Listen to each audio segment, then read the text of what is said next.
Super star 101 में आपका स्वागत है। आज हम आपको लिए चलते हैं उत्तर प्रदेश का एक जनपद है मुजफ्फरनगर। और मैं मुजफ्फरनगर में एक शासनादेश जारी किया है माननीय एसएसपी साहब ने, और उत्तर प्रदेश सरकार के द्वारा एक विज्ञप्ति जारी की गई है कि जो भी वहाँ पे दुकानदार हैं कांवड़ यात्रा के समकक्ष जिनके भी रेंज में आ रहा है, वो नियर अबाउट सभी अपने दुकानों पे अपनी नाम पहचान पत्र ये सब लिखें। अपना भारतवर्ष 1947 में आज़ाद हुआ, और मैं समझ रहा हूँ कि आज़ादी के बाद ये पहली बार ऐसा अवसर है कि सरकार ने इस तरह का जो निर्णय लिया है कि मतलब दुकानों पर नाम लिखा जाए। पहले लोग अपनी स्वेच्छा से दुकानों पर जो भी, जैसे कोई यस के फैंसी स्टोर लिख देता था, कोई स्टार ट्रेडर्स लिख देता था, कोई अग्रवाल ट्रेडर्स लिख देता था। तो ये तो मतलब एक अपना वो था, और सभी की दुकानें भी आराम से, कहीं कोई प्रॉब्लम थे नहीं। आज तक तो कोई ऐसा प्रॉब्लम क्रिएट हुआ नहीं, सभी की दुकानें चली, कहीं कोई प्रॉब्लम नहीं हुआ। अभी हमारे संवाददाता ने, इसी मुजफ्फरनगर की बात है, एक दुकान है कादिर शरीफ जी की, वहीं मुजफ्फरनगर जहाँ से कांवड़ यात्रा जा रही है। तो कादिर शरीफ जी ने बताया कि मैं जब कांवड़िए लोग आते हैं उसकी जो है मतलब चाय पकौड़े समोसे और मिठाई वगैरह की आउटलेट है। तो उन्होंने कहा कि जब भी कांवड़ लोग आते हैं तो मैं यहाँ कालीन बिछवा देता हूँ, और 250-300 कांवड़ लोग यहाँ विश्राम भी करते हैं। तो ये भारतवर्ष की एक एकता है, गंगा जमुनी सभ्यता है। उसी रोड पर, उसी मुजफ्फरनगर हाईवे पे जहाँ ये सब खेल चल रहा है, वहाँ मुस्लिम लोग मिल करके, मुस्लिम भाई जो है कांवड़ यात्रियों को शरबत वगैरह भी पिलाते हैं, जल वगैरह भी ग्रहण कराते हैं। ये टोटल एक पॉलिटिक्स है, अब राजनीति है। आप जान ही रहे हैं, चूँकि इधर 10 सीटों का चुनाव है, और फिर उसके बाद से 2027 में फाइनली उसका चुनाव का वो है। तो कुल मिला जुला के तात्पर्य है कि इस तरह का निर्णय लेना जनमानस के लिए काफ़ी नुकसानदायक है। इससे लोगों को एक आत्मघात पहुंचता है इस तरह का निर्णय ले कर के। अरे हर व्यक्ति स्वच्छंद है, स्वच्छंद मतलब अपने विचारधारा से उसको जो इच्छा करेगी खाए पिएगा। अभी बताइए, फलों में कौन सा जाति भेदभाव है? आम का तो कोई जाति है नहीं।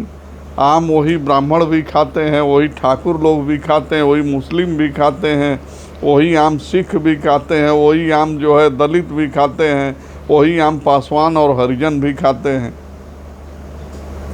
अभी देखिए, हमारे संवाददाता ने बताया कि वहाँ पर एक कमलेश पासवान जी की भी दुकान है उसी रोड पे। तो इस तरह से अब कमलेश पासवान जी ने अपना नाम लिखा और तमाम लोगों ने अपना परिचय दिया, लेकिन आज तक इसकी कभी आवश्यकता नहीं पड़ी। और तमाम देखिए बीजेपी के ही नेता लोग इसका बहिष्कार भी कर रहे हैं। अभी देखिए एनडीए के घटक दल में जो जयंत चौधरी हैं और नीतीश कुमार जी के भी पार्टी से आवाज़ उठ रही है कि मतलब ये जो भी निर्णय लिया गया है ये अच्छी बात नहीं है। जनमानस को बांटना और वो करना, इसमें इतना ही नहीं है, योगी जी ने तो मोदी जी के लिए भी खतरा पैदा कर दिया है, क्योंकि ऑलरेडी उनकी भी सरकार जो है सर्कुलर पार्टियों के ही मिला करके बनी है। टीडीपी भी वही है, नीतीश कुमार वही हैं, जयंत चौधरी वही हैं। तो एक स्वर से सभी आवाज़ उठा रहे हैं। और सबसे बड़ा रोचक तथ्य तो ये होगा कि कल से मानसून सत्र चलने वाला है, और मानसून सत्र में 22 जुलाई को देखिएगा ये जो है सदन के पटल पे बात रखी जाएगी, और उसमें जो भी एनडीए के समर्थक लोग हैं, जैसे जयंत चौधरी जी हैं, नीतीश कुमार जी हैं, इनके दल को भी आवाज़ उठाना। ये लोग तो बोल ही रहे हैं, ये लोग विरोध कर रहे हैं उस फैसले का, लेकिन कल जब सदन से विरोध करेंगे तो ये मोदी जी के लिए ही खतरे की घंटी होगी। और मेरे ख्याल से योगी जी ने कुछ ऐसा ही खेल खेल दिया है कि अब तो मैं देख रहा हूँ मोदी जी की ही कुर्सी चली जाएगी। कुल मिला जुला करके मतलब जो भी इस तरह का वर्क है, वर्कआउट है, यह देश हित के लिए अच्छा नहीं है। क्योंकि भारत में गंगा जमुनी सभ्यता है, एक अच्छी संस्कृति है। भारतवर्ष एक ऐसा गुलदस्ता है कि इसके अंदर अनेकों प्रकार के फूल निकलते हैं, देखने में कितना सुंदर लगता है। आप जरा इसको अवलोकन करिए। तरह तरह के त्यौहार पड़ते हैं भारतवर्ष में, कभी दिवाली है, कभी दशहरा है, कभी ईद है, कभी मुहर्रम है और क्रिसमस डे है, रविदास जयंती है। कितना अच्छा लगता है, तरह तरह के नाना प्रकार के मेले निकलते हैं, अच्छा लगता है। तो इस तरह से भारत के संस्कृति और सभ्यता से लोग महज पॉलिटिक्स के लिए, राजनीति के लिए जो भी कार्य कर रहे हैं, ये अच्छा नहीं है। भारतवर्ष को एकजुट रखना है और इसको सभी भाई समझ रहे हैं। अरे अभी हमारे संवाददाता ने कुछ कांवड़ लोगों से भी बातें की। उन लोगों ने कहा कि अरे सर, हम लोग तो कुछ देखते ही नहीं हैं।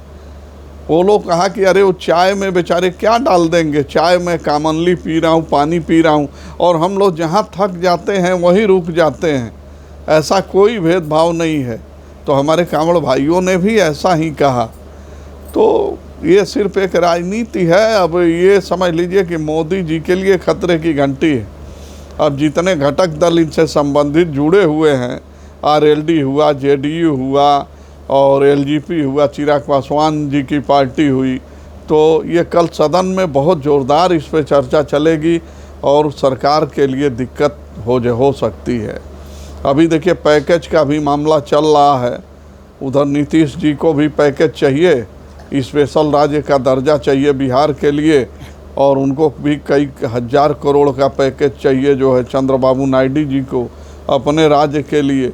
तो क्या जो इस समय जो स्थिति है अर्थव्यवस्था की, जितने इलेक्शन लगातार हुए हैं, जितना नेता लोगों ने पैसे खर्च कर दिए हैं, तो इस स्थिति में केंद्र सरकार इन लोगों की भरपाई कर पाएगी?